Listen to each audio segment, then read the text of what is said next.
Dari apa yang saya belajar dari sejarah ribuan tahun, bangsa-bangsa yang elitnya bisa kerjasama, itu bangsa itu yang bangkit.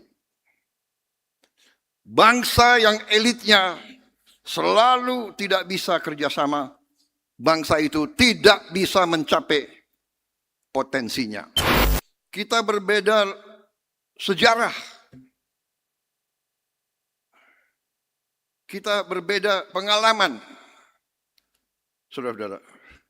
Ada apalagi profesi,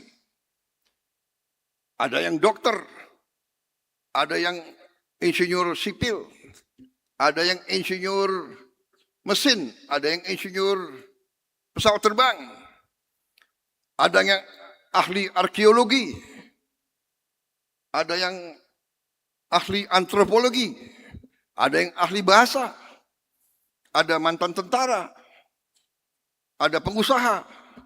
Berbeda. Berbeda kita punya latar belakang. Dan saudara-saudara, pengalaman kita pasti berbeda.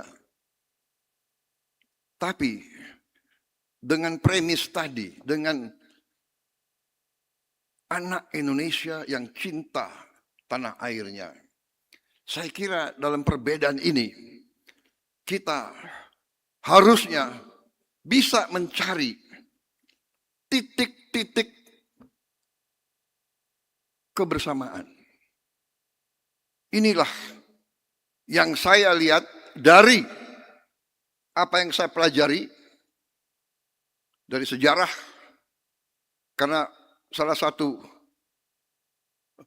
hobi saya, passion saya adalah sejarah.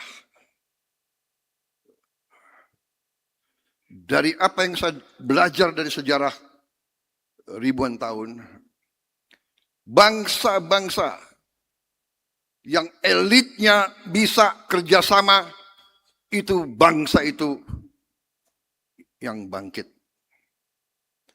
Bangsa yang elitnya selalu tidak bisa kerjasama, bangsa itu tidak bisa mencapai potensinya. Ini sejarah mengajarkan. Sampai hari ini, marilah kita lihat. Lihat di berita apa yang terjadi di Ukraina, di Eropa. Kalau kita lihat, rasnya sama, sukunya sama, agamanya juga banyak yang sama. Perangnya itu sampai puluhan ribu korban mati tiap bulan.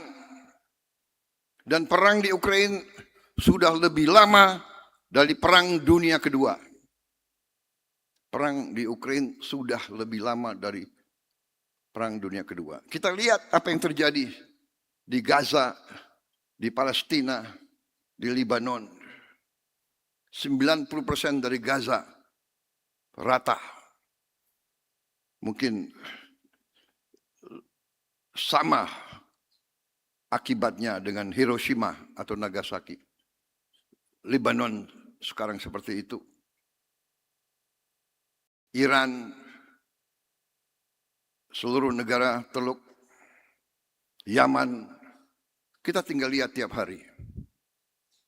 Perang di Afghanistan, perang di Balukistan, perang di Myanmar, semakin dekat. Perang antara Muang Thai dan Kamboja. Saudara-saudara, di tengah ini semua, kuncinya adalah antara lain elit yang tidak bisa kerjasama. Jadi saudara-saudara, bernegara, saya kira kita perlu untuk renungkan masalah bernegara. Saya kira saudara-saudara, ini adalah kata-kata pembukaan saya. Saya selalu berusaha dengan persuasi. Saya sebagai pemimpin politik Saya dipilih secara demokratis. Saya maju ke rakyat 5 kali minta mandat. 4 kali tidak diberi mandat. 4 kali saya kalah. Tapi saya tidak mengganggu pemimpin yang dapat mandat.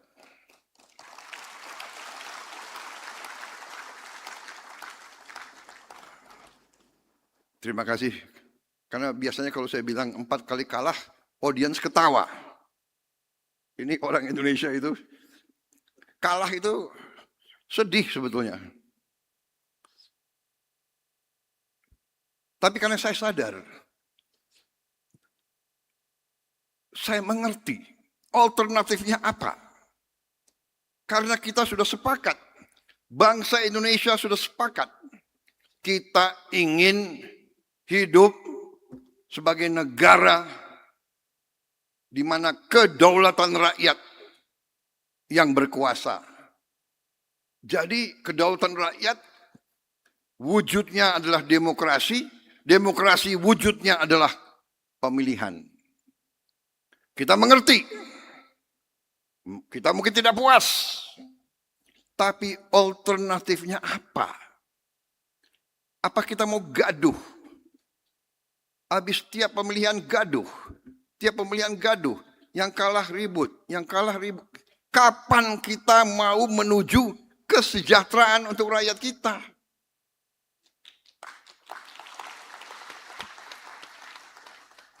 Bukankah itu kewajiban kita sebagai anak bangsa, sebagai pemimpin, sebagai orang terpintar di negara ini? Bukankah itu segala kepintaran kita harus kita abdikan untuk rakyat kita yang paling miskin dan paling lemah? Bukankah itu?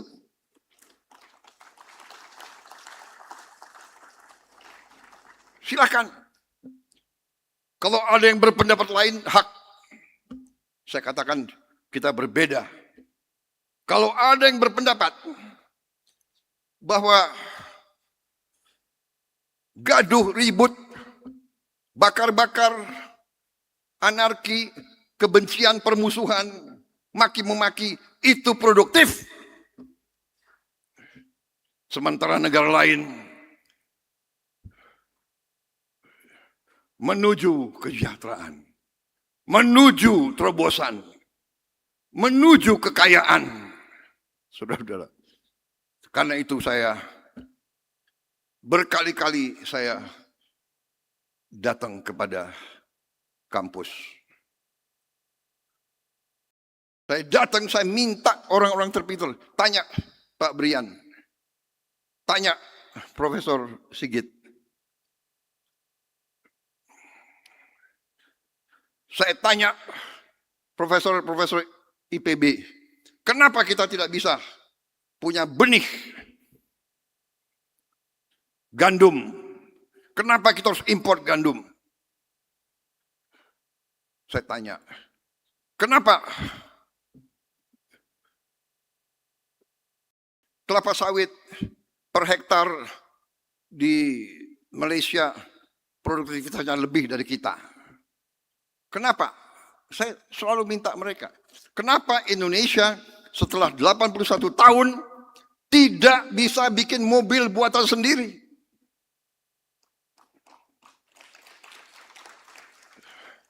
Saya berdiri di depan saudara-saudara, kalian yang PhD, kenapa kita tidak punya? Kita beli motor 10 juta motor tiap tahun. Kenapa tidak ada pabrik buatan Indonesia?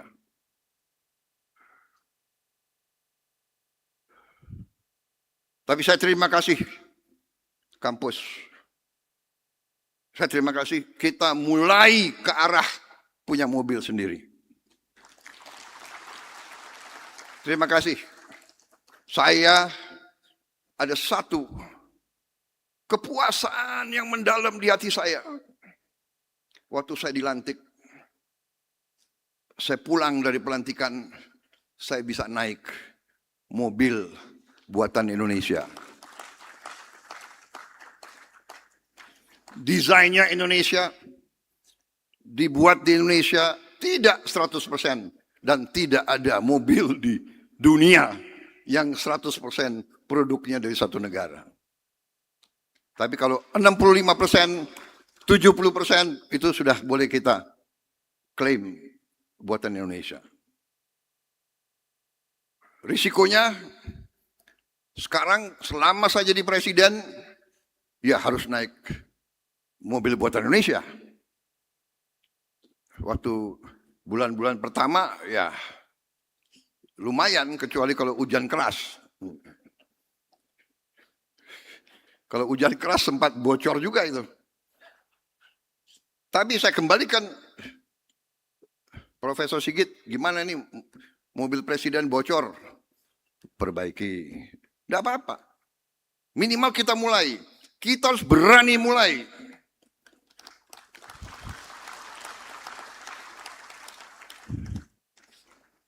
Kita adalah negara keempat terbesar di dunia. Kita adalah negara yang kekayaannya luar biasa. Jadi saudara, ini sebagai pembukaan. Nanti intinya belum. Ini jadi wartawan dengan segala hormat. Wartawan sudah keluar ya? Waduh. Oh, masih ada? Para media, saya hari ini mau bicara dari hati ke hati. Kepada guru-guru besar. Saudara-saudara. Jadi dengan hormat, saya mengundang para wartawan untuk minum kopi di luar. Ya, saya yakin Pak Brian sebagai penyelenggara sudah siapkan kopi-kopi yang bagus.